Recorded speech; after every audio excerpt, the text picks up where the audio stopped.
নমস্কার, আমি রিঙ্কু হেসেলি রীতিকথা থেকে সবাইকে স্বাগতম। আজকে আপনাদেরকে আমি একটা আলু শাকের রেসিপি করে দেখাবো। প্রথমে আলু শাকটাকে ভালো করে ধুয়ে কেটে নিয়ে একটা সাইডে রেখে দিলাম। তারপরে একটা বোলের মধ্যে সামান্য জল দিয়ে সামান্য নুন দিয়ে আলু শাকটাকে সিদ্ধ করে নিলাম। গ্যাসে কড়া বসিয়ে পরিমাণ মতন তেল দিয়ে তার মধ্যে একটা শুকনো লঙ্কাকে টুকরো টুকরো করে কেটে দিলাম।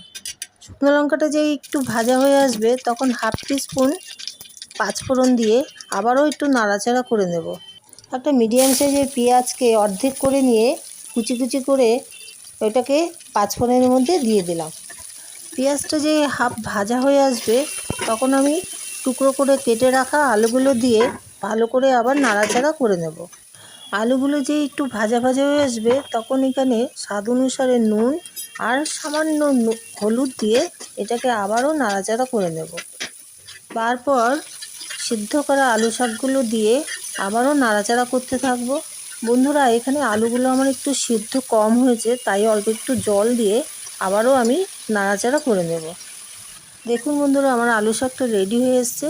নামানোর আগে আমি একটা কাঁচা লঙ্কাকে কুচি কুচি করে কেটে শাকের মধ্যে দিয়ে আবারও নাড়াচাড়া করে একটা সার্ভিং প্লেটে নামিয়ে নিলাম। আপনারা আলু শাক যদি কোনো দিন খান, ঠিক এইভাবে বানিয়ে খাবেন, খুবই ভালো হয় খেতে। আর যদি আমার রেসিপিটা আপনাদের ভালো লাগে তাহলে লাইক শেয়ার করতে ভুলবেন না। আর নতুন বন্ধুদের জন্য আমার চ্যানেলে আসার জন্য আমন্ত্রণ রইল। ধন্যবাদ।